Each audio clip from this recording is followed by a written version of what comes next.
Chapter 14. Jesus heals the man with dropsy. On one occasion, when Jesus was going to the house of a leader of the Pharisees to eat a meal on the Sabbath, they were watching him closely. Just then, in front of him, there was a man who had dropsy, and Jesus asked lawyers and Pharisees, "Is it lawful to cure people on the Sabbath or not?" But they were silent, so Jesus took him and healed him and sent him away. Then he said to them, "If one of you has a child, or an ox that has fallen into a well, will you not immediately pull it out on the Sabbath?" And they could not reply to this. Humility and hospitality. When he noticed how the guests chose the place of honor, he told them a parable. When you are invited by someone to a wedding banquet, do not sit down at the place of honor, in case someone more distinguished than you has been invited by your host. And the host who invited both of you may come and say to you, "Give this person your place." And then in disgrace, you would start to take the lowest place.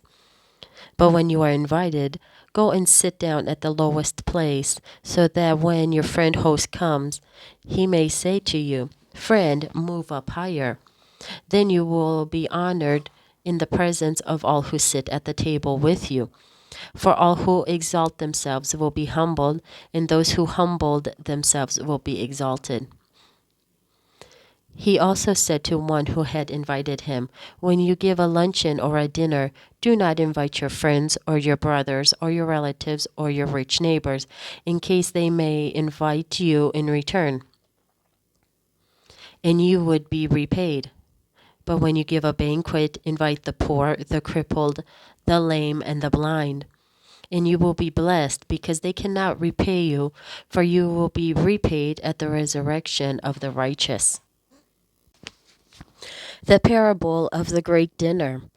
One of the dinner guests, on hearing this, said to him, "Blessed is anyone who will eat bread in the kingdom of God." Then Jesus said to him, "Someone gave a great dinner and invited many. At the time of the dinner, he sent his slave to say to those who had come and been invited, 'Come, for everything is ready now.' But they all alike began to make excuses. The first said to him, 'I have bought a piece of land, and I must go out and see it. Please accept my apologies.' Another said, 'I have bought 5 yoke of oxen, and I'm going to try them out. Please accept my apologies.' Another said, 'I have just been married, and therefore I cannot come.' So the slave returned and reported this to his master.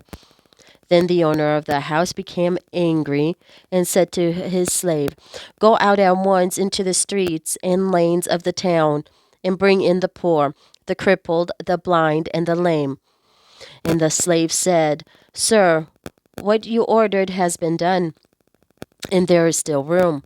Then the master said to the slave, 'Go out into the roads and lanes, and compel people to come in, so that my house will be filled. For I tell you, none of those who were invited will taste my dinner.'" The cost of discipleship. Now large crowds were traveling with him, and when he turned and said to them, "Whoever comes to me and does not hate father or mother, wife and children, brothers and sisters, yes, even life itself, cannot be my disciple. Whoever does not carry the cross and follow me cannot be my disciple.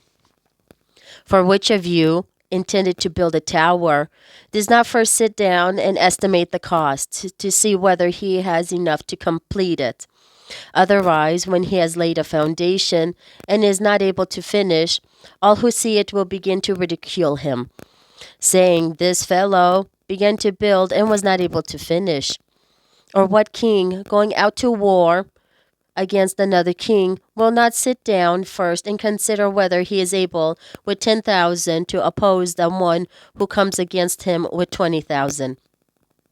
If he cannot, then while the other is still far away, he sends a delegation and asks for the terms of peace. So therefore, none of you can become my disciple if you do not give up all your possessions." About salt. Salt is good, but if salt has lost its taste, how can its saltiness be restored? It is fit neither for the soil nor for the manure heap. They throw it away. Let anyone with ears to hear listen. Please continue to chapter 15.